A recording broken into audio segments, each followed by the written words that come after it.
Hi,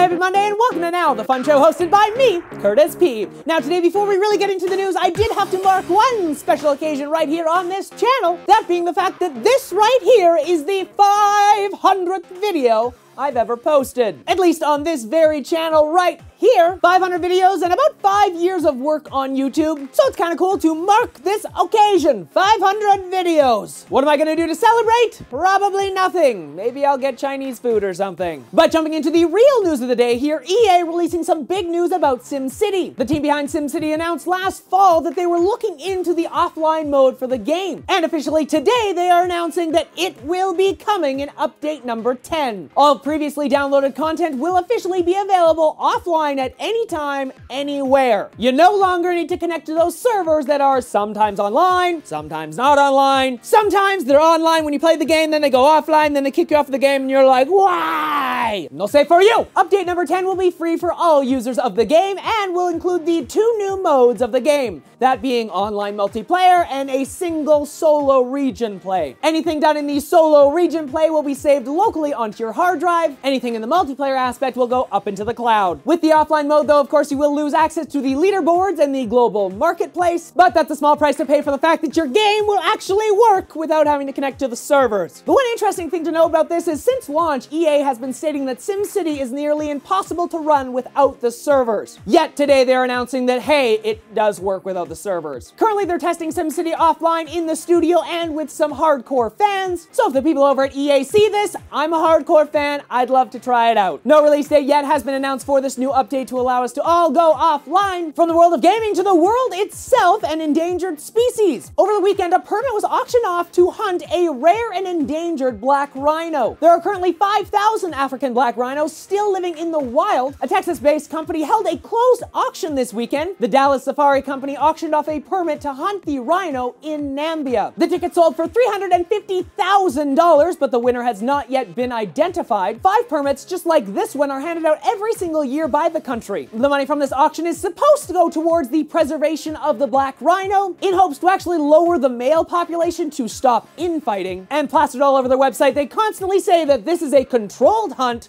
and not something just crazy willy-nilly shoot at anything. Though in the back of my mind, the idea of auctioning off the ticket to actually hunt something in the effort to preserve it, that doesn't really seem to make sense. Shoot something to make it live longer.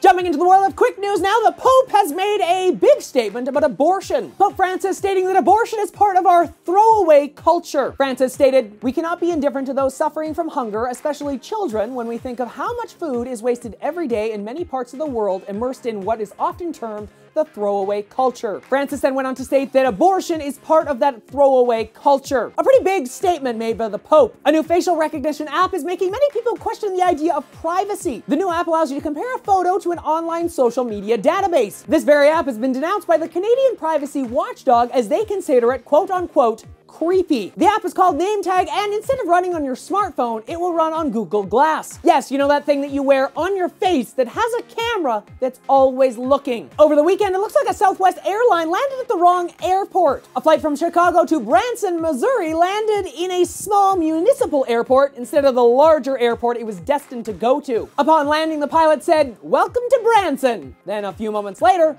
"I'm sorry, ladies and gentlemen, we have landed at the wrong airport." This airport being 7 miles from the Branson airport they were all supposed to be going to. Another interesting fact about all of this, the runway for this airport is considerably shorter than necessary and just happens to end on a cliff. So it's a miracle that this plane actually didn't careen right off of the end of the runway and crash. And last in the world of news, something to make you smile, something happy, something The Golden Globes were on last night, but that is not the thing I want to talk about. No, it has to do with the ad that actually ran during the Golden Globes. The ad is for the brand new movie Muppets Most Wanted, and it's pretty amazing. The ad showcased tweets, but not from reputable sources like you would expect. No, this time they were poking fun at the internet itself, grabbing some very funny quotes on Twitter, including, of course, the always fun "click on this link if you want to learn how to make more money," and a very funny Twitter fight from 2 fans fighting over the fact that the Muppets movie was not nominated for a Golden Globe, even though it's not even out yet. The ad is pretty freaking amazing. I can't include it here in the video, but there's a link to it in the description down below. below. Please go and check it out. And upon watching this entire ad about 5 times, I thought, do these Twitter accounts really exist? To which I found this. Yes, those Twitter accounts do actually exist with the tweets that they mention in the ad. Jumping back to the main topic of the day, when SimCity does offer this offline mode, are you going to be more inclined to actually play the game? Or are there other parts of the game that need to be fixed before you really want to get into the game? You can let me know what you think in the comment section down below. You can also let me know what you think on my Facebook page, Twitter account, or through Google+. Links to all of that and the other topics I talked about in today's episode in the description down below. Check out all the links down there, tons of really cool stuff. Of course, if you enjoyed today's show, why not hit that like button, subscribe, and maybe even share the show with your friends. Until next time, I'm Curtis Parody, and that's what's happening now.